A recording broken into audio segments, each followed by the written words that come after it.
gonna email you too, and I'm like, let's have some fun, see who shows up. I have it written right down on my schedule. Okay, Barbara, are you ready? Yes, thank you. Winnie, are we ready to go? Okay. The board met tonight in executive session. We're now ready to begin the public portion of our meeting. We did have some correspondence between our last meeting and now, and I will read it out. On September 26th, we had an email from Angela Coble, hope I'm pronouncing that correctly, who asked two questions. The first was with regard to the Essex County School Boards Association resolution on book banning. And at the time that I answered the email, the process had not been completed yet. It has now been completed, and there is a final resolution. The resolution with some, after some discussion, the resolution passed. And I am just looking for it so I can read it out. I will skip all the whereases, which are part of all resolutions. But the final resolution is resolved that the Essex County School Boards Association proposes the following additional policy language to File Code 6161.1 for adoption by the Delegate Assembly and inclusion in NJSBA's Manual of Positions and Policies on Education. The NJSBA believes, 1, all state and local officials as well as school administrators and librarians should uphold the right to access educational information and resist any efforts to ban books. And 2, NJSBA, which is the New Jersey School Boards Association, pledges to work collaboratively with other organizations and stakeholders to advocate for policies that protect the freedom to read and to learn. Resolved that this resolution be placed on the agenda for consideration at the December 2nd, 2023 Delegate Assembly, adopted at a meeting of the Essex County School Boards Association. They didn't put in the date, but it was last week. So that is the resolution, and that's the answer to that question. Further in that question, there's a second question with regard to Policy 5756, which is on transgender students. The Board of Education's policy on that is in our policy manual, again, under 5756. The board has not taken a position beyond the language of the policy. That is our position. And then on the 30th of September, a second communication from Ms. Coble. I noticed in last month's agenda several incidents of bullying that seem to have been dismissed. Is there something I can review as to what the board considers bullying, and at what point would they feel it's appropriate to get involved or decide not to? And the items that you saw under harassment, intimidation, and bullying represent a policy that is mandated by law. That is Policy 5512, which is accessible on our homepage. And so those are the answers to those questions, and those are the public communications that we've received since our last meeting. And the President's report, let me go to that. It's not lengthy, but I wanted to be sure I didn't leave anything out. A happy thing that is sort of an extension of the celebration we had at our last meeting in honor of our Superintendent, Dirk Phillips, being named Essex County Superintendent of the Year. Last week, our county executive, Joe DiVincenzo, and several of his aides came up to Glen Ridge to present Dirk with a proclamation honoring him for this recognition. So that was a little bit of extra celebration, and congratulations again. Thank you. There is nothing new on the legislative front in Trenton because the legislature is not coming back into session until November 20th, well after the election. So they are out campaigning, which means they're not creating new unfunded mandates for us. The state's anti-bullying task force, which was mandated by a law that was signed into law in 2019, but not implemented till after COVID, The state's anti-bullying task force is accepting written testimony to provide families, students, and other stakeholders an opportunity to share experiences regarding the implementation of the Anti-Bullying Bill of Rights Act in New Jersey schools. They were taking public testimony either in an in-person meeting, which is I think tomorrow, or a virtual meeting, which is the next day, but the registration closed last Friday. They will accept written testimony, and if anyone is interested in providing written testimony, you can email me and I'll send you the link to send it to. And that is the President's report. Now we also have under President's report the setting of goals. And all of you know I emailed you sort of a distilled version of several things that we've talked about. So it's now time to delve into that. First of all, does anyone have a prospective goal? Okay. Let me find it. So,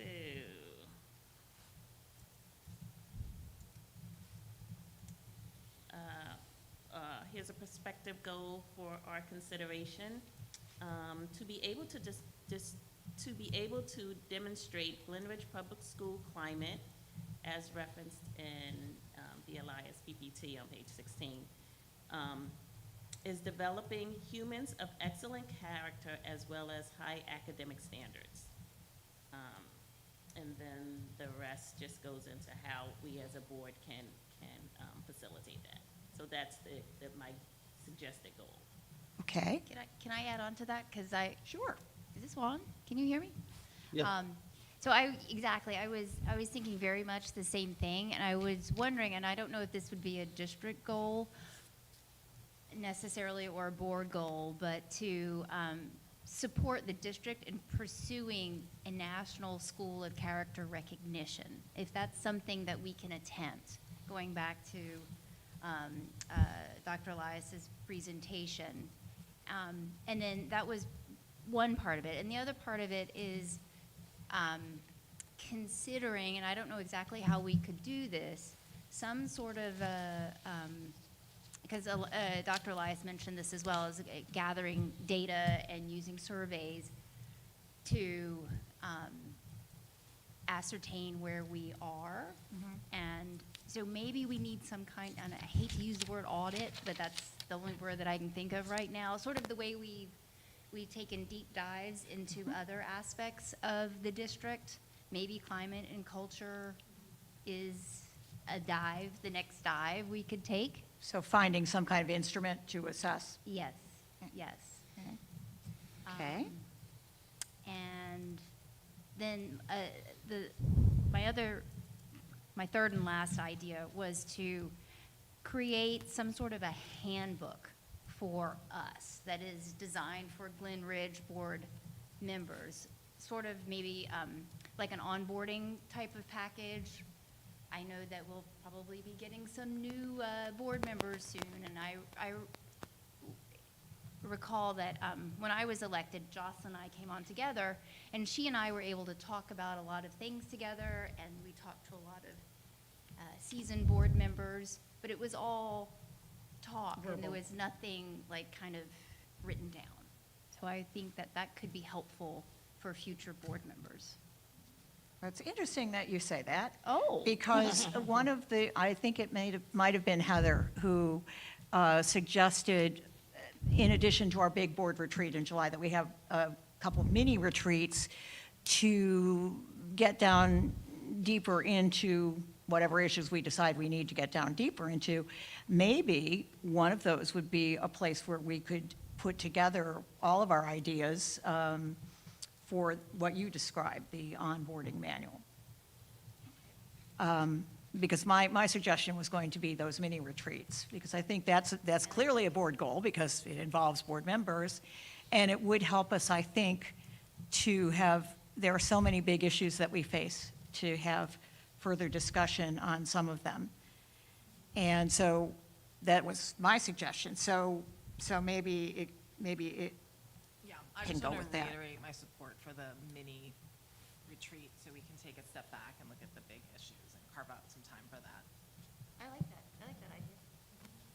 So maybe in terms of the National Schools of Character, that's something we can explore. I was looking on their website today, and they have several different kinds of distinctions that districts can earn. And I know Dr. Elias is very, very strong. Whenever I've heard him speak, he always mentions that program. So maybe that is something that we can explore with the idea of seeing what parts of that program work best for us, whether it's Right. becoming a National School of Character or going for one of their other distinctions. And I think that ties in nicely with the audits we've already done that both brought up culture, the special ed audit and our equity audit. I think that's something that we also want to revisit and see how it's going. So that's two. If we can get a third one, we'll be good. Any ideas for a third goal?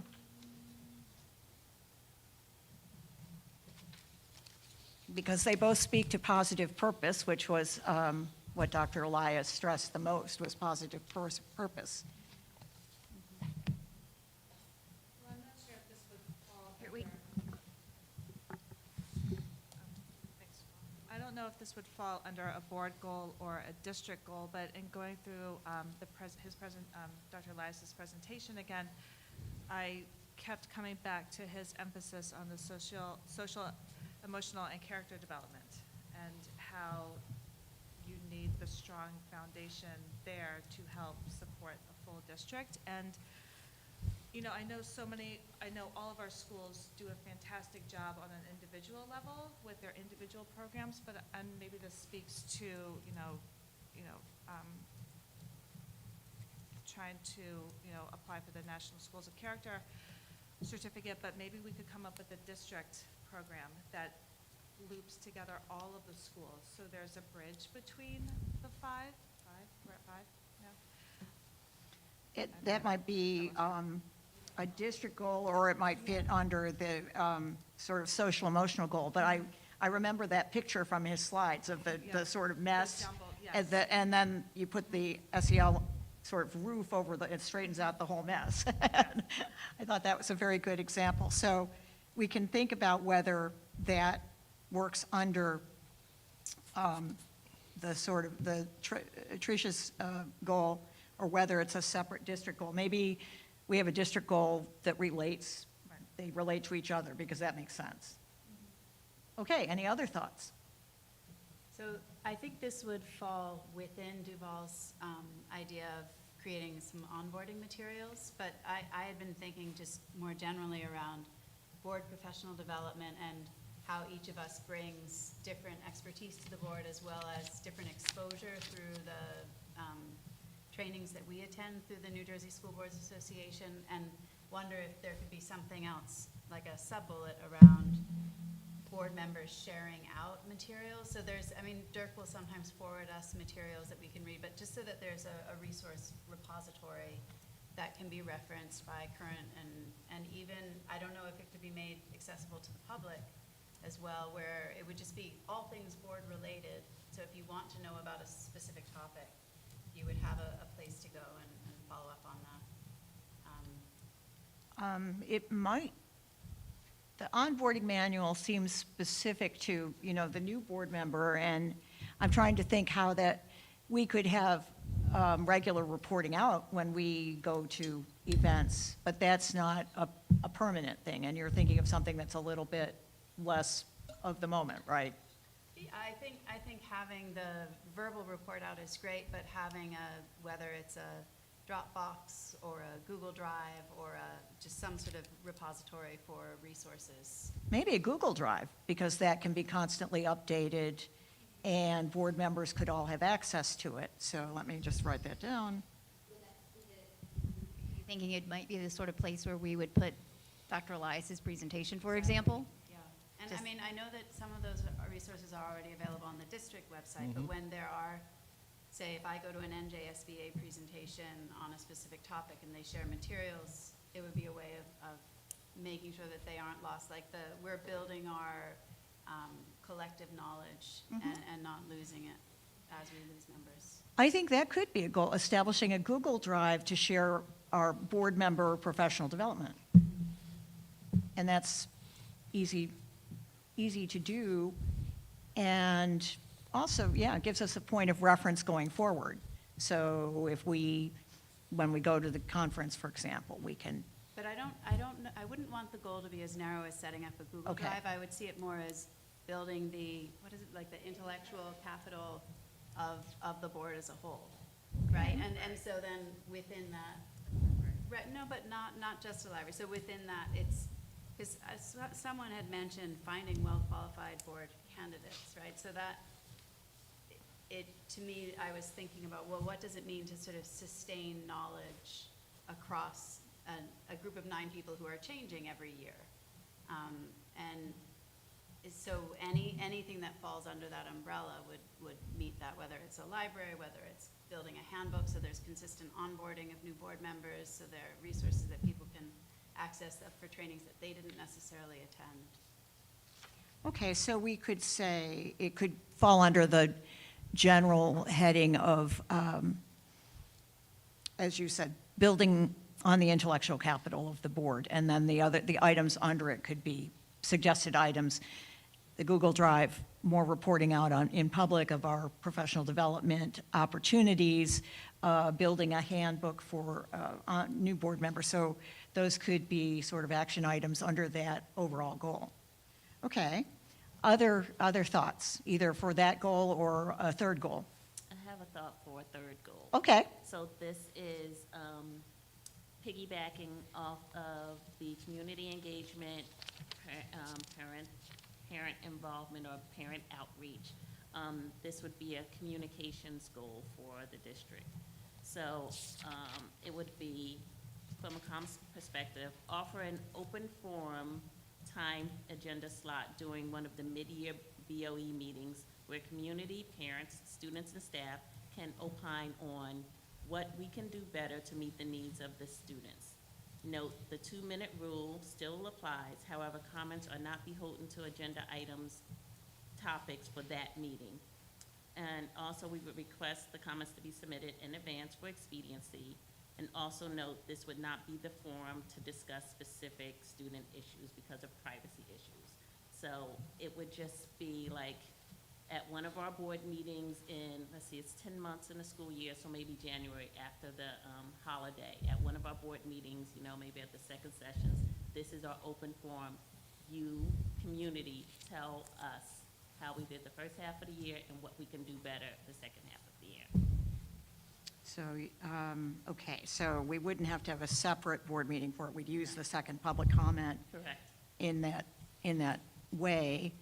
Specifically for that, it's just for what can we do better as a board to improve upon the district or whatever. Okay, how do the rest of you feel about that? So if I understand, it's kind of exactly like our regular meeting, but maybe a little advertising to say that we're open to that kind of comment? For that specific, what can we do better? We have open comments every meeting. We do, absolutely. So then, So but it's this just- would be marketed, or however you want to frame it as, in this second session, on this meeting, second meeting in the month of January, this is your opportunity to tell us, what can we do better?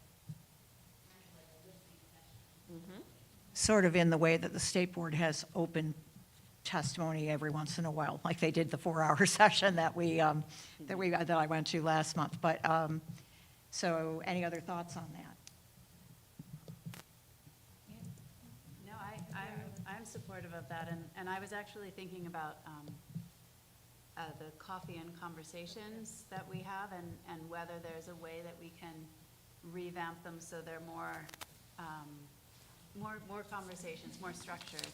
And so maybe, again, I always make the goals bigger, but like maybe there's a looking at how, whether it's through the open forum and the listening session, or by creating additional structure within coffee and conversations, we're really drawing out community feedback on our work.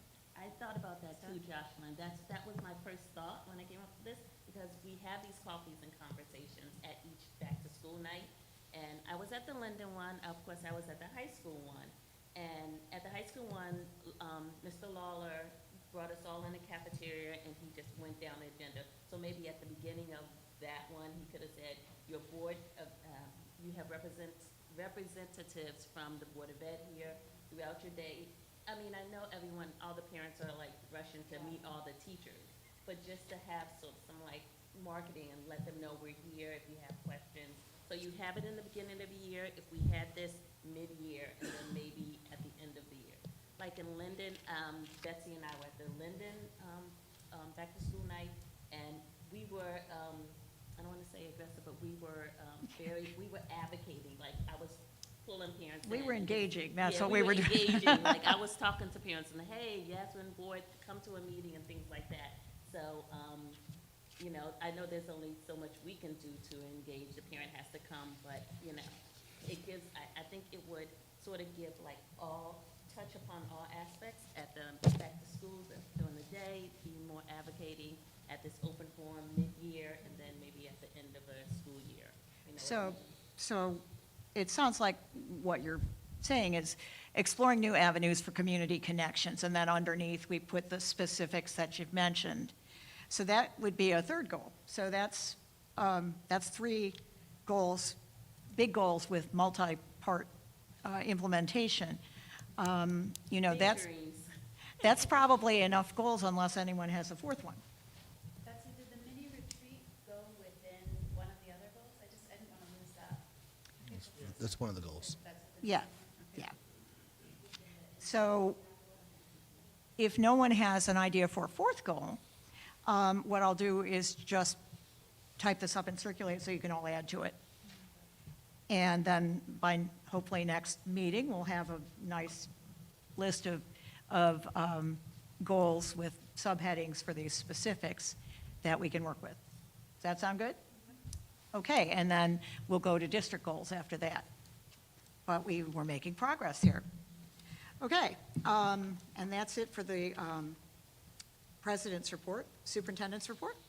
Thank you. I'm going to give you a summary of some of the events that are upon us and that are coming up. This week is the Week of Respect. On next Monday, we do have a professional day all day, so students stay home and teachers come into work. Week of October 16th is School Violence Awareness Week, and Mr. DeWitt will be back with us to report on our school safety data information from last school year. The week of October 23rd is Red Ribbon Week. We will be having all our fun Halloween activities at the end of the month. Our high school athletic teams are hitting their mid-season points, and playoffs are all right around the corner. And our high school band will be starting their competitions. Academically, Ridgewood Avenue Schools started the Lifeline program this week, and that is a teenage suicide prevention program. It starts with our 5th and 6th graders, and that program's ran through the high school years. PSATs are next week for the 10th and 11th graders, and also next week we have the high school parent conferences. Facility-wise, the HVAC on this project is about 90% done at the high school. The system heating and cooling is working. It's now just working through some programming and some punch list items, as everyone has to do at the end of any project. Our next board meeting is on October 17th. Mr. DeWitt will be doing the student safety data system report, as I mentioned earlier. I will be giving the district testing report based on our standardized testing from last year. But this time, Mr. DeWitt is here to present the district anti-bullying self-assessment scores, and those are the scores that each school will look at the activities using the criteria from the state and grade themselves out. So, Mr. DeWitt.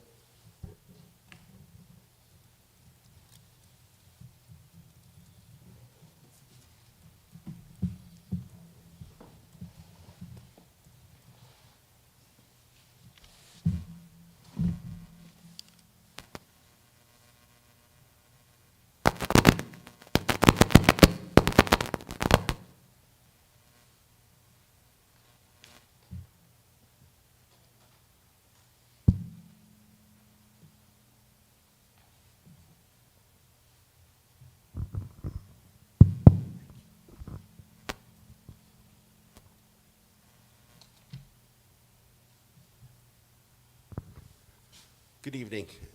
Mr. Phillips, Ms. Ginsburg, Board of Ed members, school community. This evening, I'm doing the presentation on our submission of school self-assessment data. Each school year, every school is required to evaluate its implementation of the Anti-Bullying Bill of Rights for the one school year. So the current presentation is of what we had from July 1st of 2022 through June 30th of 2023. And that's done through the self-assessment. That's a tool that's provided by the state of New Jersey. It's an online tool that each administrator in each building is able to access, and they provide their school scores. This self-assessment tool includes 8 core elements, and they address different areas of the Anti-Bullying Bill of Rights requirements for schools. A rating is assigned for each of the core elements based on different indicators, criteria, and available documentation. And in the end, each school receives a score that they've self-assessed up to a total of 78. When the administrators go through, they are able to select ratings. They have to consider different areas. At minimum, they need to look at these 4 areas. The data that's submitted by the schools during the SSDS report, which is reported out twice per year. That's the one I'll be reporting on next time. That includes the number of HIB allegations, confirmed incidents, anything violence, vandalism. Also including, though, our trainings and programs that are provided through the schools and for the district. It also looks at the findings through the New Jersey CUSAC report and any investigations if we have any complaints of non-compliance that are conducted. We have not had any, but if they were, they would be included in that also.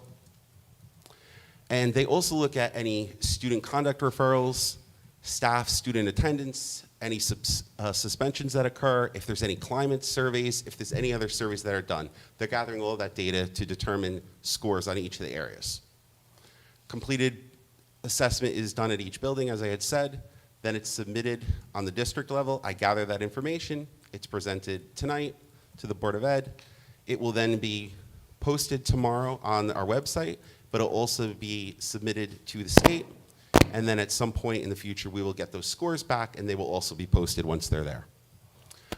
All of this has to be done by October 31st for this year, so it's certified and submitted on time.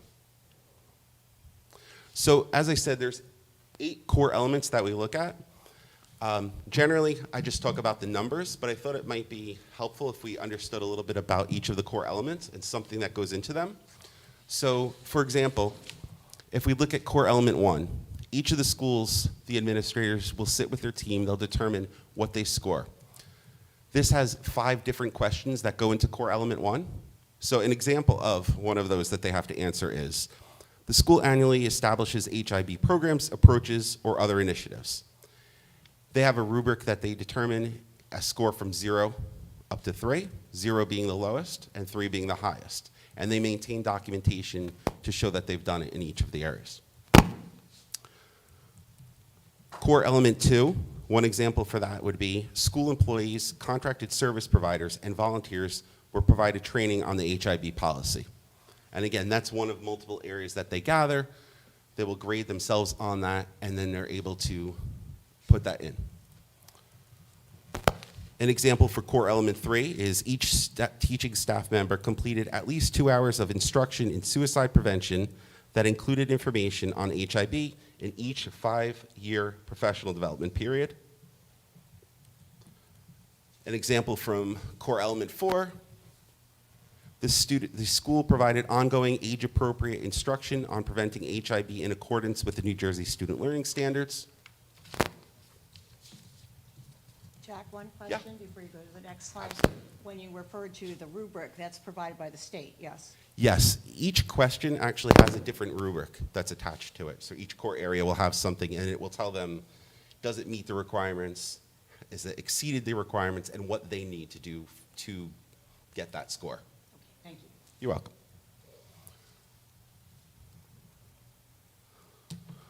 Core element 5 looks at HIB personnel.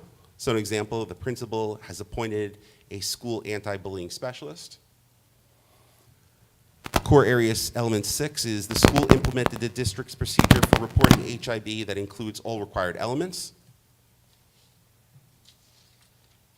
An example from 7 is notification to parents of alleged offenders and alleged victims in each reported HIB incident. And one from core element 8 would look at the school has a procedure for ensuring that staff member reports, whether verbal or written, include the required information for all the incidents of violence, vandalism, and HIB. So as I said, each of the building principals will gather their scores. They will present them, they get posted online, and then I'll get a notification. I'm able to then gather them up and then present them and submit them to the state. What I usually look for too, when I'm looking at it and discussing with the administrators is, are there areas that they find that are weak? And then they're able to look at and determine if they need additional programs or if they need tweaking across the year. So when we're having our administrative meetings, we're able to sit and gather that information. Remembering that it's a self-assessment, it's something that they can determine if they need to make a change for the following school year. I also try to look and see, are the scores, are they different from year to year? Our scores have remained relatively the same. We will see some differences in the core elements, and that really is based on what's going on during that year.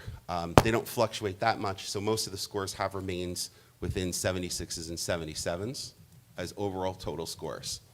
Once they're submitted, and like I said, we do get that back, the state will then give us a total possible score, and then that is also posted on the, it's our district grade, and that's also posted on our website. Jack, is that reviewed in the county office or at DOE in Trenton? It goes right to the state. I'm not sure where it gets reviewed. It gets submitted, so I imagine it's right at the state level. Okay. Any questions? So the assessment, we're assessing ourselves very high, which is great. And you said you haven't seen any trends from year to year that would deviate from these scores. So for core element 1 and 3 in the lower elementary school, and then for core element 7 in high school, what are we doing to improve upon that score, even though it is very high? Obviously, there was something in the rubric in which we rated ourselves 1 point below. That's a great question. I'm not sure what exactly they're doing. What we do is each building administrator will sit down and look what caused their scores to fall lower. For example, you had said core element 1. So let's say Dr. Harris at Central School. She's going to then look at those 5 questions that make up core element 1, and then she'll assess what does she need to do to increase. Sometimes the scores go up a little bit. What I meant by that is they weren't that variable. They're not going from 14s to 10s to 15s. They're not going up. There'll be a point or two you'll see, and it really is based on what they had implemented that year. It might be the amount of trainings and programs they had implemented. It might be the hours of additional trainings that they provided, things like that. So do you sit with that school principal and go over, why they rated themselves, their school that way? No, we do talk about it, but I'm not sitting with them directly and going through their self-assessment. Okay. And just to be clear, Jack, this is a metric of efforts to educate and do professional development and programming, that it's not a metric of HIV offenses. And Absolutely, right. Which is categorized in a different way, categorized in a Yes, different place. that will be categorized on the SSDS reports, which includes the number of incidents that occur, the number of trainings, programs, alleged incidents, and those that are found to be HIVs. This is a tool to be able to measure what we're doing and where do we need to improve in those areas. And since it's a self-assessment, that's why I asked the question if you were involved with, how they rated themselves, because, it's subjective. It's a self-assessment for each principal for their building. So, as a district, I would think we want to make sure that we're improving upon this each year. So, some type of input, whether it's through professional development or through another source in order to sort of like substantiate and validate, you know, how we're assessing ourselves. I think when you're looking at the primary schools, you're dealing with a much different situation. So, you know, you look at the amount of training that they might not have as much training just because they don't have as many HIB scenarios popping up at that age. There's more age-appropriate behavior. You know, when we start seeing cases increase, we're then increasing the amount of training and programs we're offering the staff and students. Can I ask a follow-up question? Yeah. So I'm guessing that the Department of Ed has created this to make sure that districts across the state offer, you know, good training programs to their staff and to the students. And I'm not surprised by our results because I think, you know, we do a great job of providing training to our staff. My question would be, it seems like these measure the inputs of what we're providing in order to get our staff up to speed on, you know, how to handle, I don't know, like HIBs or, you know, other situations that might come up. Are we measuring outside of this, sort of in your own analysis or the building administrator's analysis, how effective the programs that we're running are and what the change in behavior or the change in knowledge is as a result of the various interventions that we're offering to our staff? Yes, so we do meet several times a year as district-wide, so that's the anti-bullying specialists, all the administrators will sit together. We will either have training in combination with reviewing stuff, but it is always looking at trends that are going across the building. I think what they also use is when they're looking at HIBs, and if they're occurring, whether they are just an investigation and it was not found, whether something was found to be a code of conduct or it was found to be an HIB, they're looking at the number of those, and they are, I think, reacting to those things as far as trainings or other things are concerned. So I think they're using that as the metric. So the student behavior is being used as a proxy for the adult learning? Is that, because we're looking at the end result with the, like, Yeah. I just want to sort of go through the logic model. So we're saying, we're giving our teachers this training, so we're seeing a change in the student behavior, and so we're using the student, the incidence of HIBs or code of conduct violations to assess how effective our staff PD is. We're also, those are not just teacher and staff trainings, there's also parent programs. So the number of programs that go across the building are quite extensive. And to Mr. Phillips' point, they are designed and they're looked at to meet the needs of the different learners. So whether it's the younger or the older. So it's not just the trainings for the staff. That is also provided, but I would think it's more the programs that are being implemented that are meeting that. And to your point, Jocelyn, when we are seeing trends, we're redesigning some of the training and program we're offering our students and our teachers.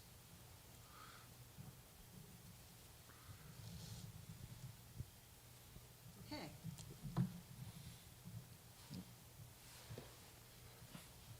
That's it. That's all we have. Thank you. Thank you. Thank you. Oh, Jack, I thought there were more slides. There's one more.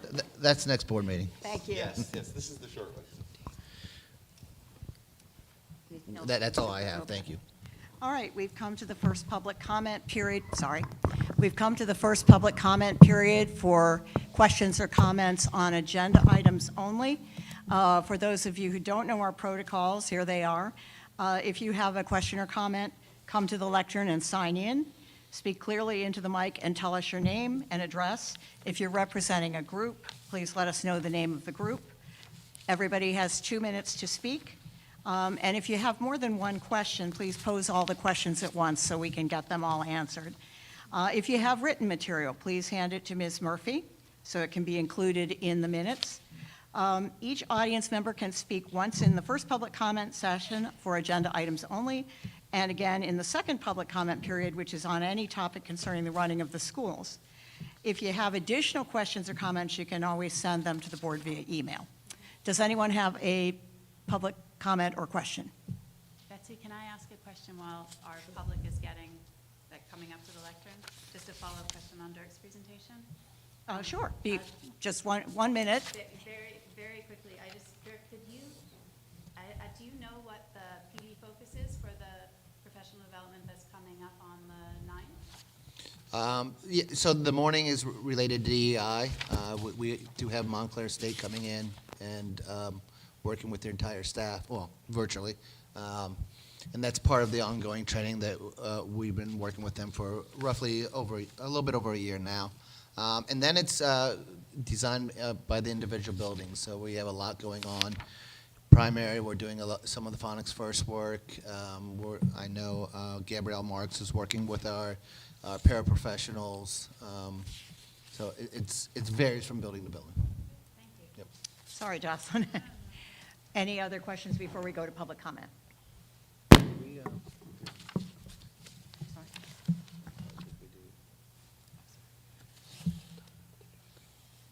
We've done, we're at public comment. What did we not hear? Mrs. Murphy reminded me that we did put in for a state tutoring grant. The state is offering intensive tutoring opportunities for districts throughout the state. It's a focus on the 3rd and 4th graders. Based on their calculations, we'd qualify up to $76,000. So we did submit that grant, and we'll be hearing back from the state on October 11th. Thank you. Do we envision that as an after-school program or a pull-out program? It will be more of a pull-in, a stay-put program into the classroom. The grant is really pushing for outside vendors, and there's a lot of requirements as far as meeting time 3 times a week. We didn't think we could run a successful after-school program requiring kids to come 3 times a week. So we're looking for a push-in program, and we interviewed several vendors as part of that. And when I say we, Mr. DeWitt, Dr. Donovan, and myself, we're part of that process. Any other questions? The grant, I was looking at the language of the grant, and it also said that if we needed it for other grades, we can pull in, not just 3rd and 4th. They said that, but part of receiving that grant is based on how it's written, and the focus needs to be on 3rd and 4th grade, Okay. to be honest with you. And our fear was if we expanded it, we wouldn't be getting the full amount The full possible. amount, okay. So stay Yeah, with at the those. state level, when it was under discussion, they really, really wanted to home in on 3 and 4. They felt that that was the place where you would get the most benefit from this intensive tutoring. And because the resources were limited, they wanted to put the money there. Okay. Any other questions? Okay, now it's time for public comment. The protocols are in place. Does anyone have a question or comment? Yes.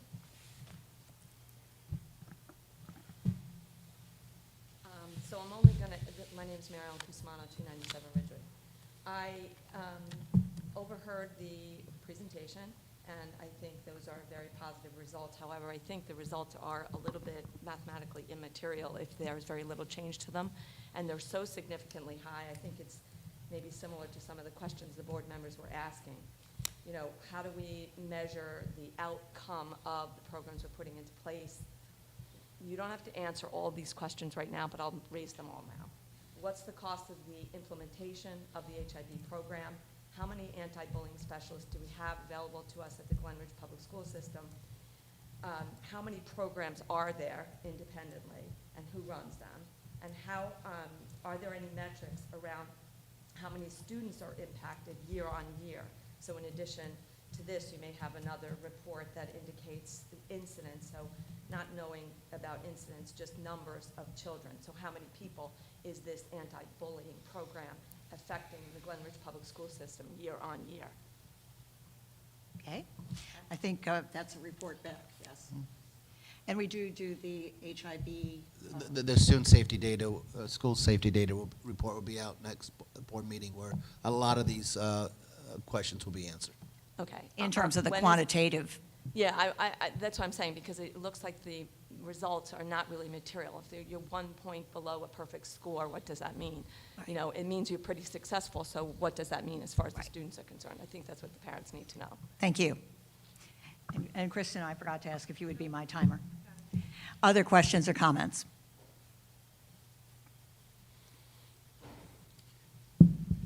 Good evening. My name is Charlie Breslin. I live on Sommer Avenue. I've been coming to meetings for about 10 years. I've been through many bullying presentations, and I think this district and this board is always aware of bullying and trying to be better. Some of the things, though, that the state mandates and some of the metrics we report doesn't necessarily translate to the lives of children. And because we're a smaller district who wants to have better people, who I think the board has mentioned, possibly a good goal could be some sort of program for kids who are caught up as the victims. I think that sometimes we're losing sight of what it's like to be the result of a victim, whether it's a HIB or a code of conduct. These are typically children who are isolated, who don't have a lot of friends. There's privacy, everybody's ashamed. You know, we're always talked, we can't tell you anything about bullying because, you know, it's privacy. Well, if it's nothing to be ashamed of, there's no reason to have it private. So I feel in my own personal little unscientific or unqualified canvas, children are afraid to talk. Children feel they deserve it as a whole in the district or in America as terrible. And I will just say that even as an adult coming to these meetings for 10 years, I've actually even noticed how bullying affects us in corporate lives. And if we teach our students, so this is my pitch, that if we teach our students now how to cope when you go through these victimized moments, and how do you come back, and how do you find friends, how do you rebuild, how do you find support, we're not just helping little kids get through school, we're gonna help adults get through life. So, and lastly, with Dr. Ellis's presentation, which was great, for about 2 minutes, tell me, one of the things I thought he missed, that I think sometimes we miss, is more communication with the parents of the kids who are caught up as the bullying and the bulliers, and a sense of trying to communicate more in community. So, and that in the goal as well. Thank you. Other questions or comments?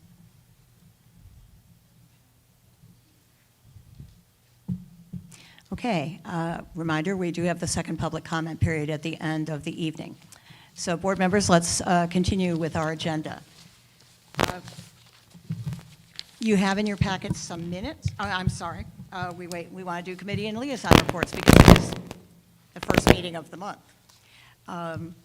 Some of you have had committee meetings, some of you have not, but let's start with our student representative. We don't have two of them tonight, we have one of them.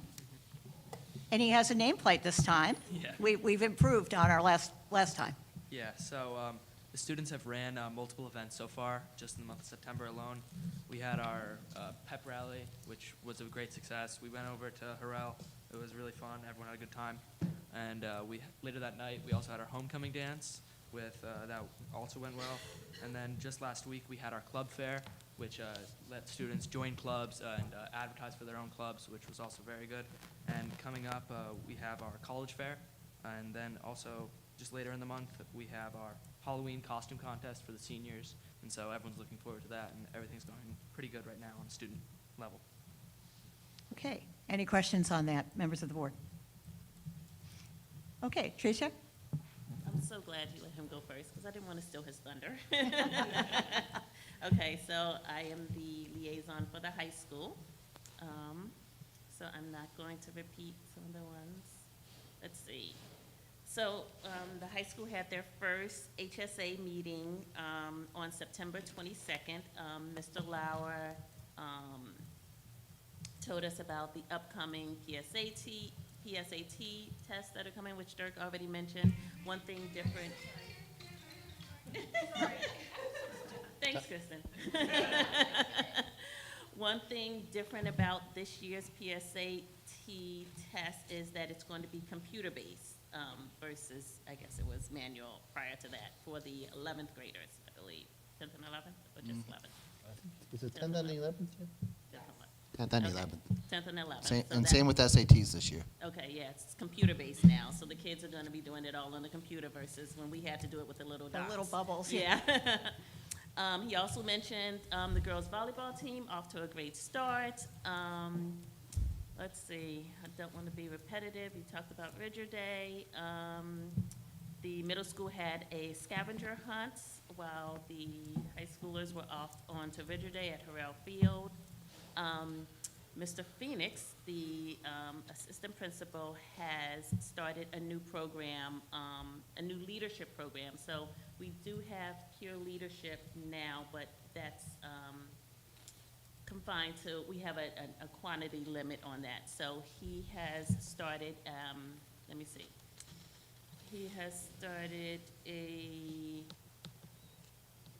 leadership program for some of the folks who did not get selected for that peer leadership program, but would still want to try and be a leader in their grades and in the school. And the students have to advocate on their own, so they have to come and, you know, reach out to them versus the parents or the teachers going out to them. So I thought that was really good. It's a trial run. This is the first time, and he's gearing it towards the seniors right now, but he said he'd open it up to lowerclassmen. And treasurer's report, they gave a treasurer's report. They mentioned that the Arts and Eco Fair will be May 18th.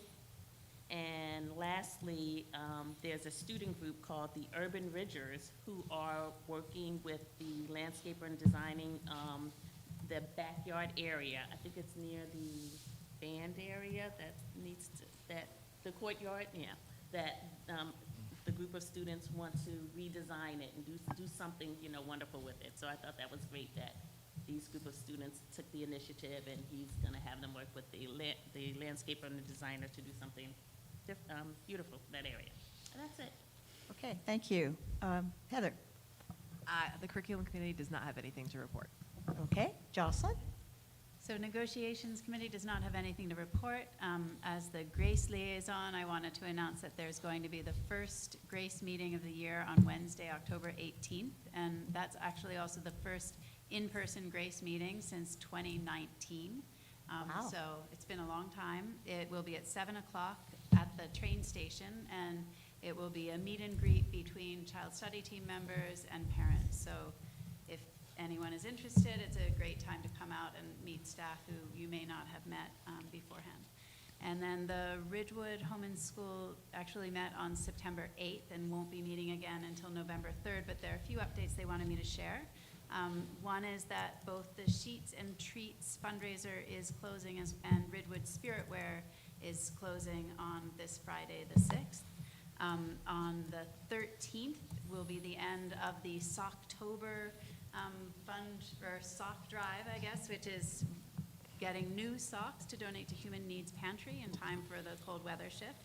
And on the 19th, they're having the first ever third grade parent mixer at Turney's to create better sort of interactions or just interactions between the parents of the 3 elementary schools who are arriving at Ridgewood this year.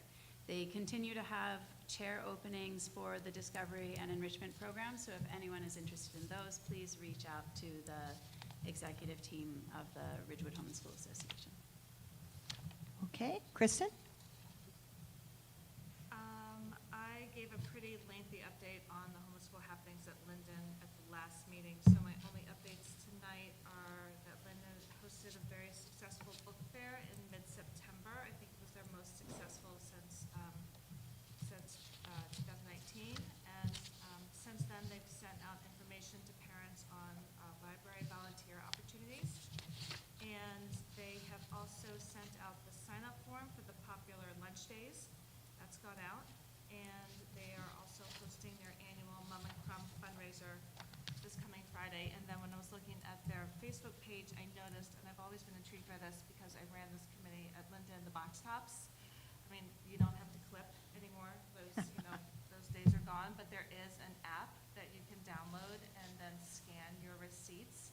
And if memory serves, you can actually raise a pretty, nice chunk of change for schools by participating in it. So I was excited to see that there's a much more convenient way to clip box tops and raise money for your schools. So that's it for Linden. And then for Gaslamp, tickets are now on sale for the November junior main stage performances of Mean Girls. And there are still a few tickets available, I think like 10, maybe a little less, for the October Mayor's Gala, which is benefiting GASA players.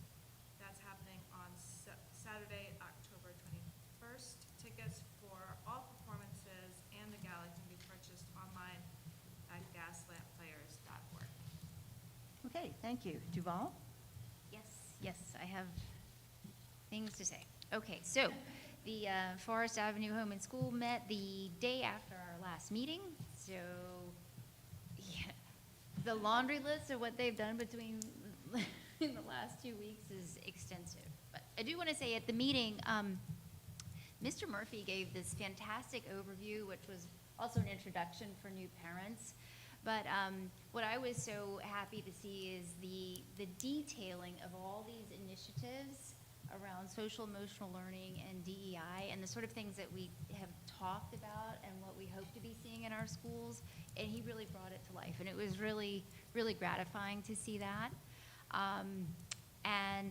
We met the new school nurse who, Mrs. Matroika, she lives in Glen Ridge. She has 2 children in the district. And she was cool. She was really neat. And she had actually had, I guess, trained as a teacher, but then went on and switched careers to become a nurse. And she worked extensively in hospitals in Long Island and in Brooklyn. So Forest Avenue is really lucky. We are, as a district, really lucky to have her as well. So then, the laundry list of activities is welcome back party, book fair, fall for forest mum and plant sale. Coming up will be a parents' night on October 12th. They're launching their Spirit Wear Drive now.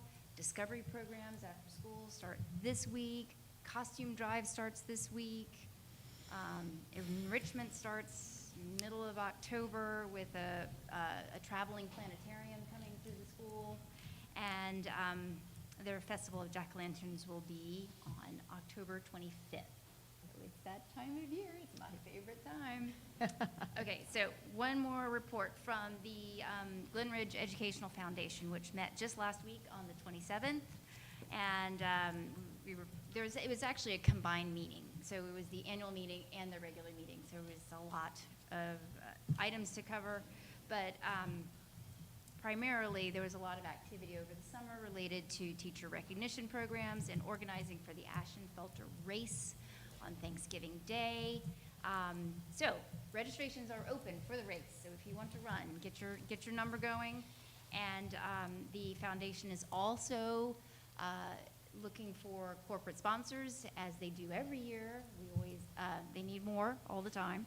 And family sponsors. So you may have seen something coming across your email about that. And yes, so that's my report for the Educational Foundation. Duval, are they looking for volunteers to work the race yet or not? I know Girls Club will supply a lot of volunteers. For the non-students, yes. If you know people, you can send them their way. And that's it. Okay, thank you. Anthony, anything from GRAA? Up here. We have not met yet, but we have a meeting scheduled for the 11th. So next meeting, we'll have an update. Great, thank you. Tracy? No, indeed. Personnel and policy has not met, but we do have a meeting scheduled for next Friday, October 13th. Thank you, Duval, for your comprehensive report on the Educational Foundation.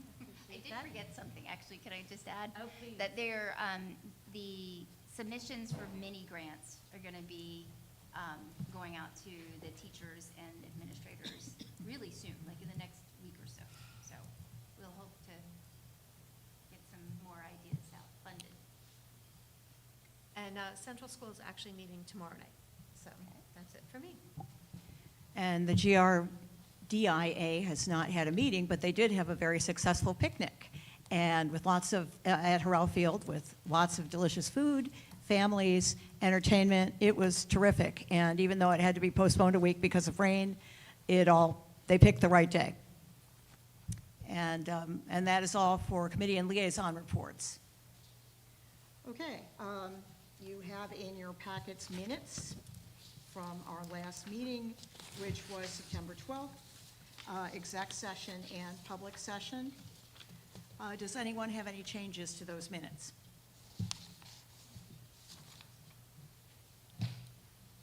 Okay, Tracy, would you move the minutes? Yes, I move M1. May I have a second? Second from Duval. Seeing as there are no changes, Barbara, would you call the roll? Ms. Akinwande? Aye. Mr. Bonnet? Aye. Ms. Gottlieb? Ms. Graham? Aye. Ms. O'Neill? Ms. St. Aubern? Dr. Yaros Ramos? Aye. Ms. Ginsburg? Aye. Motion carries. Okay. Anthony, would you move the administrative minutes? I will move, it's a surprise. Sorry, didn't mean to put you on the spot. I was prepared for a different section. I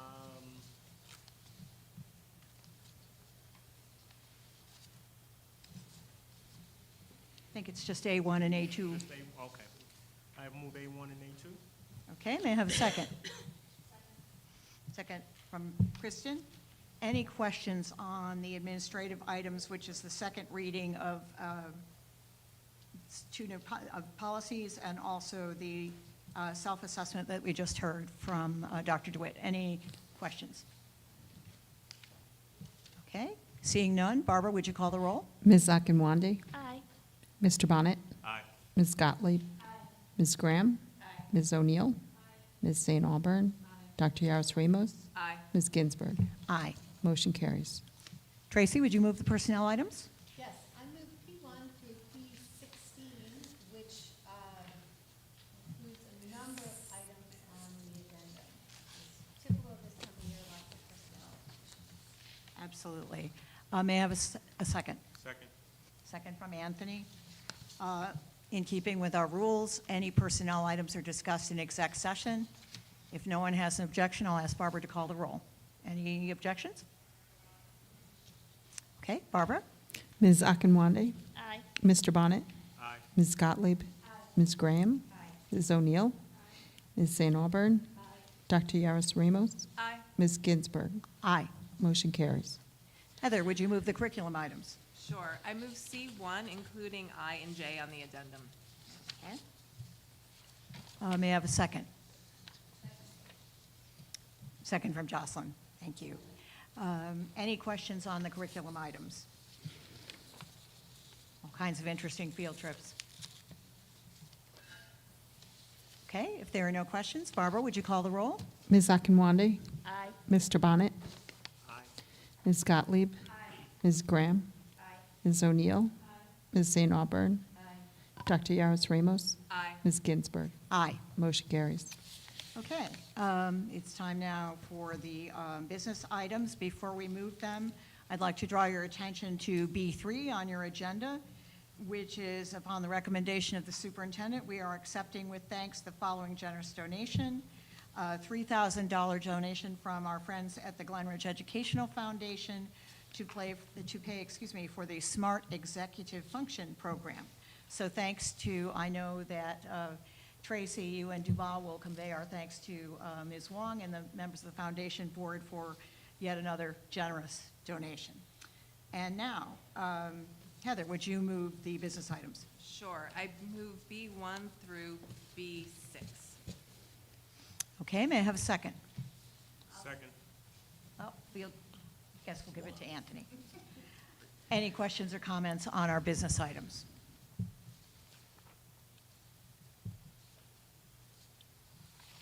Okay, that being the case, Barbara, would you call the roll? Ms. Akinwande? Aye. Mr. Bonnet? Aye. Ms. Gottlieb? Ms. Graham? Ms. O'Neill? Ms. St. Aubern? Dr. Yaros Ramos? Aye. Ms. Ginsburg? Aye. Motion carries. All right, we have reached the second public comment period for questions or comments on agenda items or other items that pertain to the running of the schools. The protocols are the same. Time in is 2 minutes. Please say all your questions at once so we can get them answered. Does anyone have a question or comment?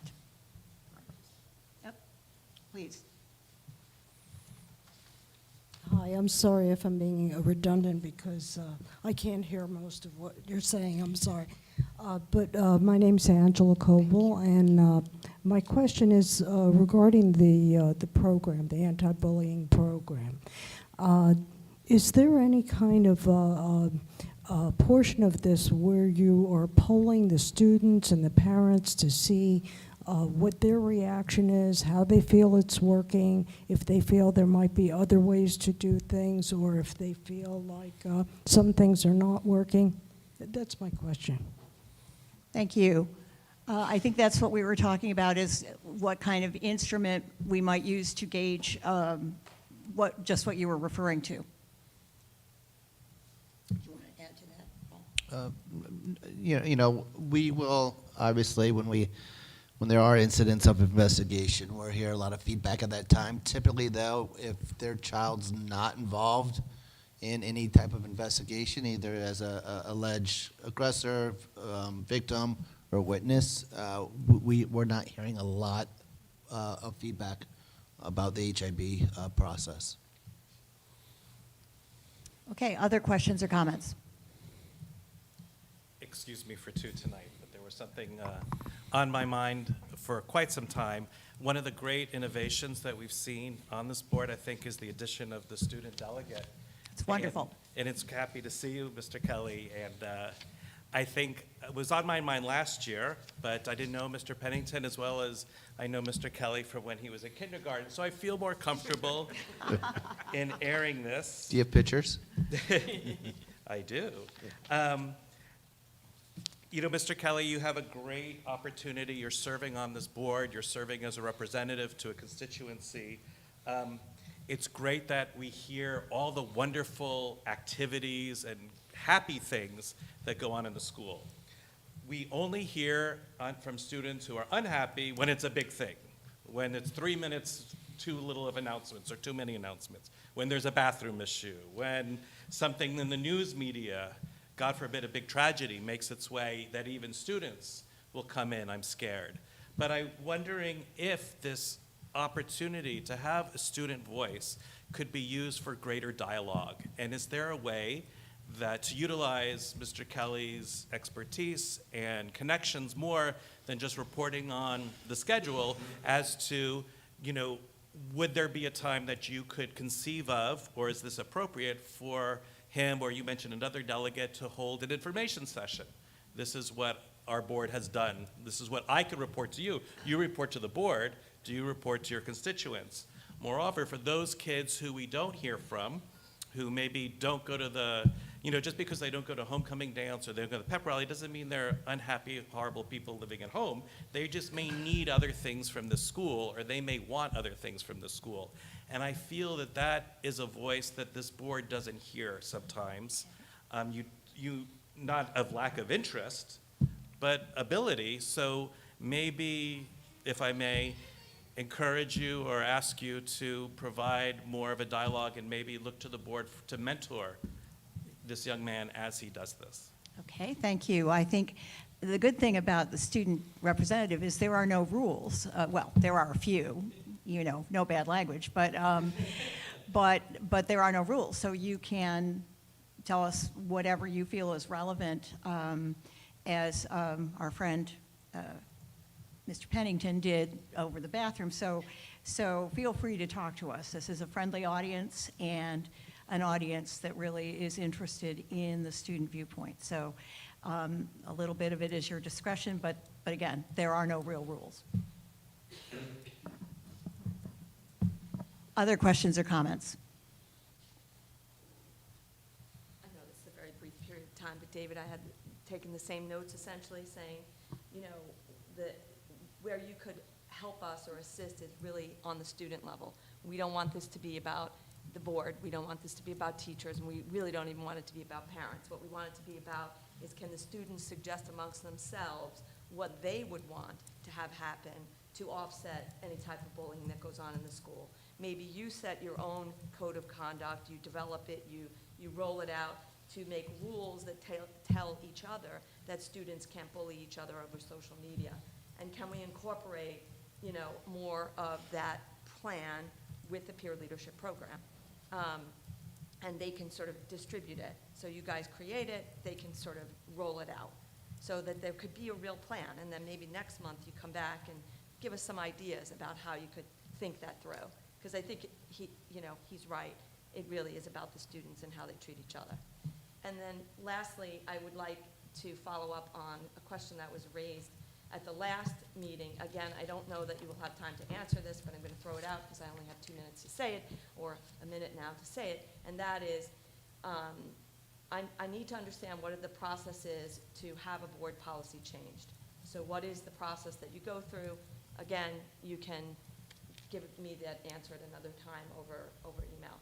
What's the status of the resolution that was raised last month with regard to you all voting yes to something that really, I think, lacked clarity in terms of what was being expressed? So it's clear that every parent wants all children to have access to reams and reams of information for critical thinking. That goes without saying. But the whole aspect of the book banning was not clear. Let's assume it's removing books from the library. Why are we saying that parents or members of the public can't raise a voice about books that are on the bookshelves in either the public library or the school libraries? Because that seems like infringing on the rights for public speaking and free speech. And so it's like reversed. You're just going to ban it altogether if that, in fact, is what it means. And I think what was being asked last month that wasn't answered was a clarity around what that banning means. Does it Sure. mean, restructuring or placing it somewhere, or having guardrails around it, or something along those lines? Sure. Thank you. And that's it. Before you arrived, I think I read out the resolution that the Essex County School Boards Association passed. It is, and it's short, so I'll tell you again, that the Essex County School Boards Association proposes the following additional policy language to File Code 6161.1 for adoption by the Delegate Assembly and inclusion in the New Jersey School Board Association's Manual of Positions and Policies on Education. All state and local, number one, all state and local officials, as well as school administrators and librarians, should uphold the right to access educational information and resist any efforts to ban books. 2, New Jersey School Boards Association pledges to work collaboratively with other organizations and stakeholders to advocate for policies that protect the freedom to read and learn. Resolved that this resolution be placed on the agenda for consideration at the December 2nd, 2023 Delegate Assembly. So what that means is that's not a Glen Ridge Board of Education policy. That is a School Boards Association. This is a resolution that will be voted on by delegates from all the school boards in the state. And if it is passed, it will be included in their, the School Boards Association's Manual of Positions and Policies on Education. So this differs from a Glen Ridge Board of Education policy. Okay, in either case, getting that update would be appreciated, and also none of that actually deals with content of the materials on the shelves. So that's the real root of the issue about Right. book banning. Thank is you. Content. Thank you. Other questions or comments?